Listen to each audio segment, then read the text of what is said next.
নমস্কাৰ আপোনালোক সকলোকে মোৰ অন্য এটি ভিডিঅ'লৈ স্বাগতম জনাইছোঁ।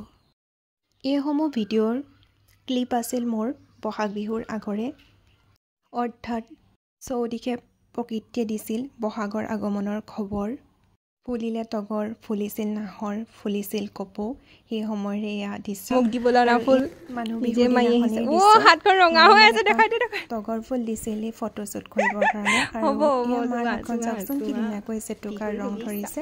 আৰু কোৱা হৈছে লোকবিশ্বাস আছে, জেতুকাৰ ৰং যিমান ধুনীয়াকৈ ধৰে সিমান ধুনীয়াকৈ জীৱনটো অতিবাহিত হয়, হওক তেনেদৰে ৰঙীনভাৱে অতিবাহিত।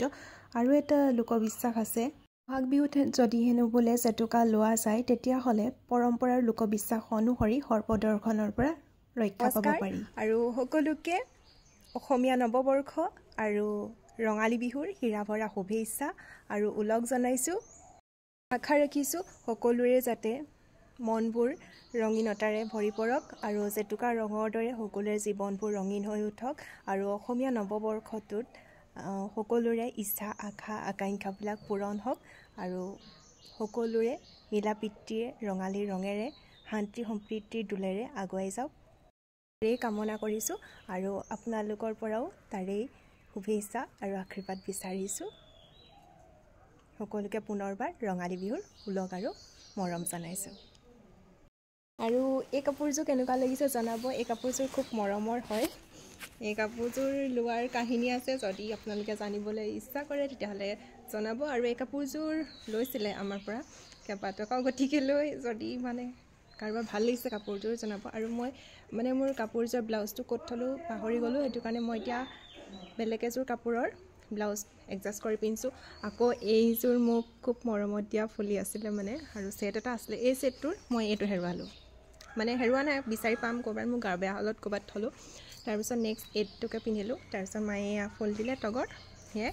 আৰু মই জেতুকা লগোৱা নাই, আজি লগামহে, মই কালিলৈকে লগাব নোৱাৰিলোঁ আৰু বেলেগ কিবা কাৰণত তাত দেই। পিঠা কেইটামান বনালোঁ, তাৰপিছত সেইটো কাৰণে এয়া এতিয়া জেতুকা লগাম। মায়েতো লগালেই, সেইখিনি ভিডিঅ' দিম। আৰু সেই মই এতিয়া কি কৰোঁ আপোনালোকক দেখাই থাকিম।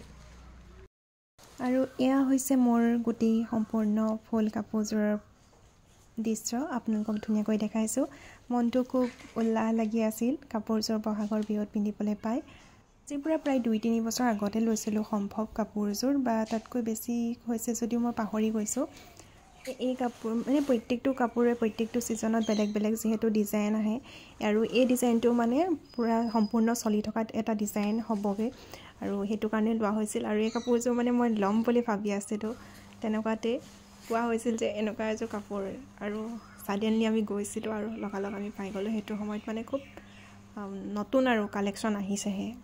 এইটো কাপোৰযোৰ ডিজাইনটো এইটো থাকি যাব, মই ভাবোঁ এতিয়াও বৰ্তমানো চলি আছে আৰু চলি থাকিব। কিছুমান ডিজাইন কেতিয়াও হেৰাই নাযায়। সৰু ফুলৰ খুব ধুনীয়া এটা ডিজাইনৰ কাপোৰযোৰ খুব মৰমৰ আৰু বহুত স্মৃতি জড়িত হৈ আছে কাপোৰযোৰৰ লগত, সেইটো কাৰণে বহাগ বিহুৰ দিনা পিন্ধিছিলোঁ, মনবোৰ ৰঙীন হৈ আছিল আৰু ভাল লাগি আছিল সেইটো কাৰণে। আৰু আপোনালোকৰ কেনেকুৱা লাগিছে কাপোৰযোৰ জনাব। আৰু আপোনালোকৰ বহাগ বিহু কেনেধৰণে পালন কৰিছে সেয়াও নিশ্চয়কৈ কমেণ্ট কৰি জনাব। মই ইতিমধ্যে শ্বৰ্টছ ভিডিঅ' দিছোঁ, আপোনালোকে চাইছেও আৰু যথেষ্টখিনি মৰম দিছে।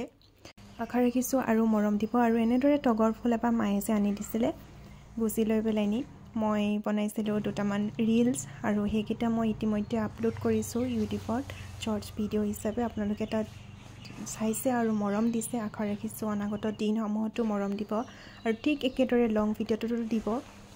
এইটো শ্বৰ্টছ ক্লিপ লৈছিলোঁ গাম খাৰু থুৰীয়া এই বিহুগীতটিৰ লগত ৰিলছ দিবৰ কাৰণে, ইতিমধ্যে দিয়া হৈছে। আৰু চুলিখিনি যে মোৰ এনেকুৱা দেখিছে কিয়নো সেইদিনাখনি মই ধুই পেলাই লগালগ মই ফটোকে মাৰিবৰ কাৰণে এনেদৰে লৈছিলোঁ। TMT ব্লগৰ তৰফৰ পৰা ৰঙালী বিহুৰ আন্তৰিক হীৰা-ভৰা শুভেচ্ছা আৰু ওলগ জনাইছোঁ। আশা ৰাখিছোঁ আপোনালোকৰ সকলোৰে জীৱনটো ৰঙালী ৰঙেৰে উজ্বলি উঠক, আৰু সকলোৰে মনবোৰ শান্তি সম্প্ৰীতিৰ দোলেৰে বান্ধ খাই থাকক, আৰু ৰঙালী ৰঙেৰে সকলোৰে আনন্দৰে অতিবাহিত কৰক। পুনৰবাৰ ৰঙালী বিহুৰ হীৰা-ভৰা শুভেচ্ছা আৰু ওলগ জনাইছোঁ। ধন্যবাদ।